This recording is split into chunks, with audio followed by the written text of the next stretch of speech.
Welcome back, ladies and gentlemen, to the Nissim Black Show. I have been on a hiatus, but right now I just had to break the ice right now and let you know that I'm sad. I'm sad that I'm happy. I'm happy that on one end we have got these hostages, the 20 remaining hostages that were there, the way it happened, the day it happened, the speech from Trump and everything, and all the events that led up to that were amazing. But right now, I'm sad that I'm happy. I'm sad that I'm happy that I was right.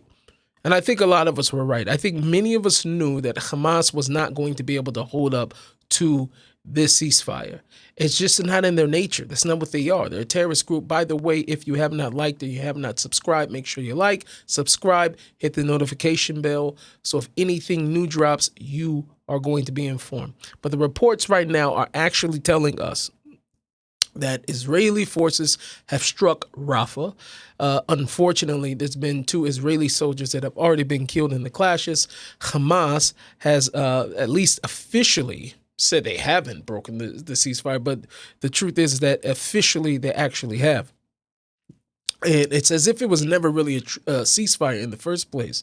Not even a day could pass. Days couldn't pass before they provided us a real lens to who they really are. They have proved their nature to all of us. And I want to be very honest with all of you now. I'm happy that the hostages are home again, but I am truly sad. I'm sad that I'm happy because now this gives us the opportunity to go back and finish the job. What were the war goals? I'm asking everybody, what were the war goals? The war goals were to eliminate Hamas, to get them out of there and get rid of them.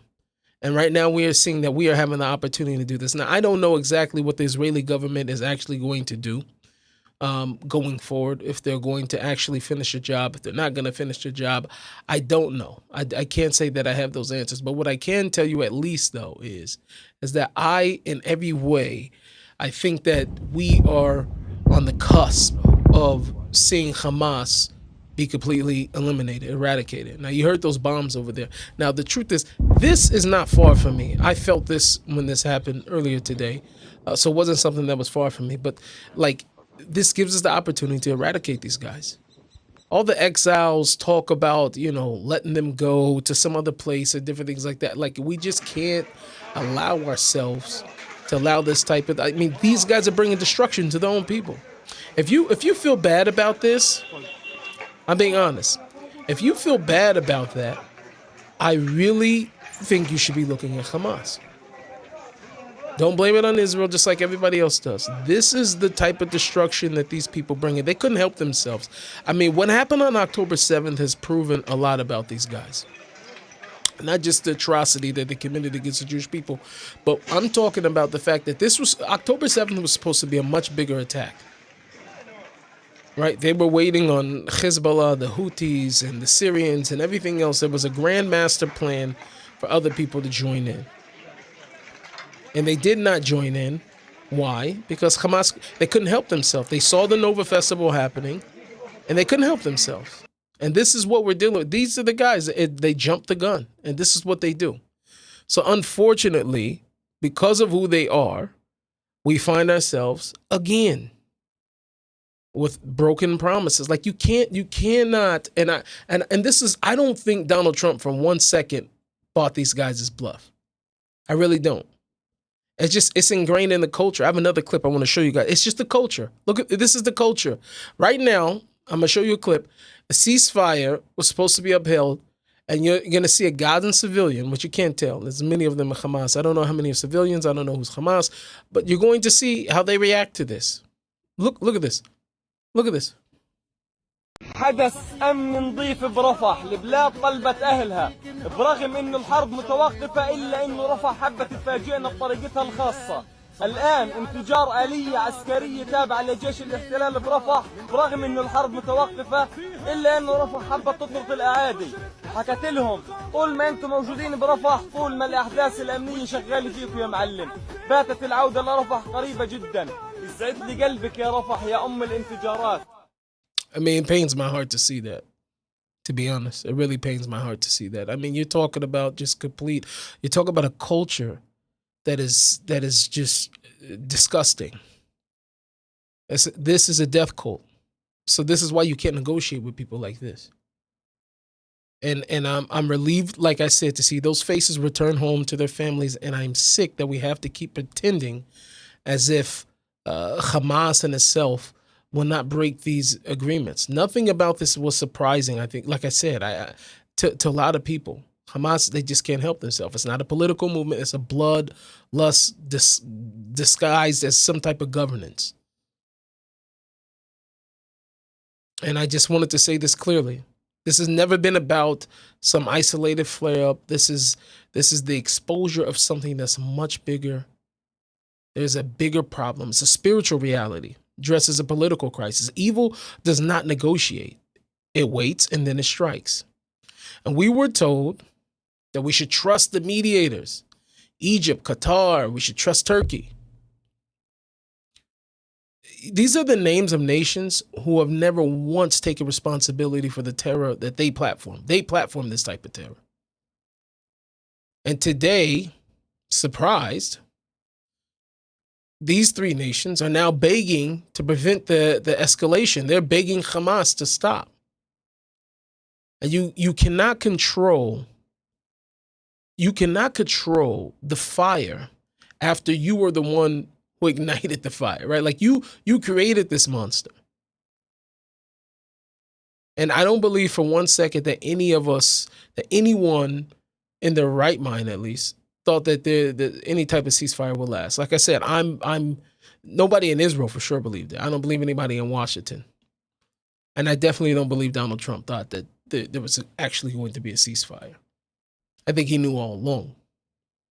Now, I am happy that they decided to do this after the living hostages were home, although I feel very bad for the families, unfortunately.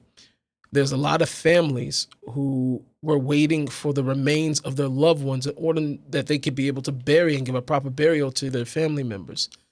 And so that hurts me. It hurts me a lot to know that that's the case. However, you're just dealing with we know what we're dealing with. The ceasefire itself, it was all theater. It was a reshuffling of the stage before the next act of war. And unfortunately, like I said, we lost 2 soldiers today. And this is not because Israel moved, but because Hamas always does. They always do this. And once again, you're going to see this again. I'm sorry to tell you. You're going to see it over and over again in the headlines. What are you going to see? About Israel breaking the ceasefire. Israel reignites violence. Israel's returning to the bombings. Just go see the BBC, the most loyal and trusted publication. Pun intended. And this is what you can, there's going to be no mention of the soldiers that are killed, no mention of the rockets that were fired first from them, no mention of the terms that were violated almost immediately by these terrorists. Unfortunately, ladies and gentlemen, this is the ritual. This is what we're seeing, and this is the norm.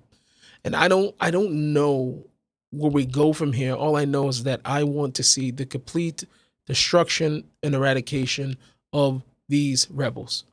And I think that that's the hope and the desire for many other people. Do I want peace? Yes. But do I believe in ceasefires?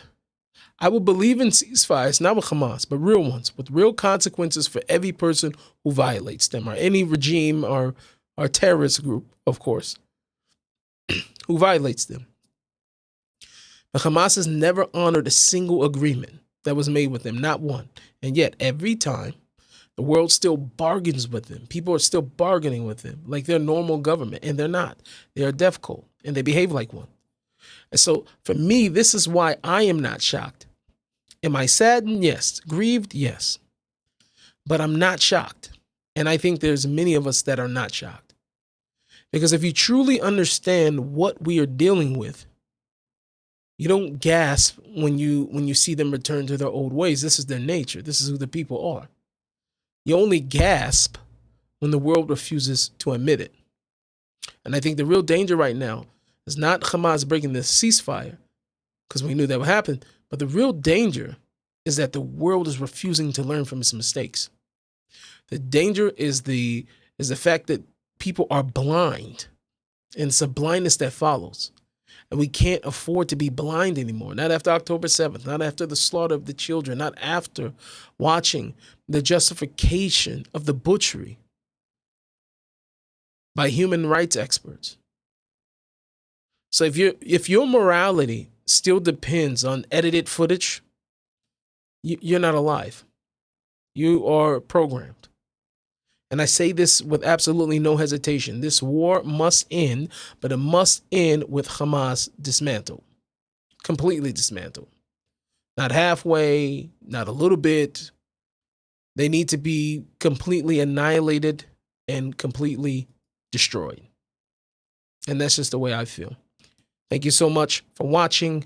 Please, again, make sure you like, subscribe, notification bell, and if you can, make sure that you pick up some merch. NissimBlack.store. Make sure you get yourself a cup, t-shirt, something, help and support this channel. Also, you can sign up for Glory Nation, which is my online community where we go deep into prayer and how to protect ourselves from being idiots like the rest of the world.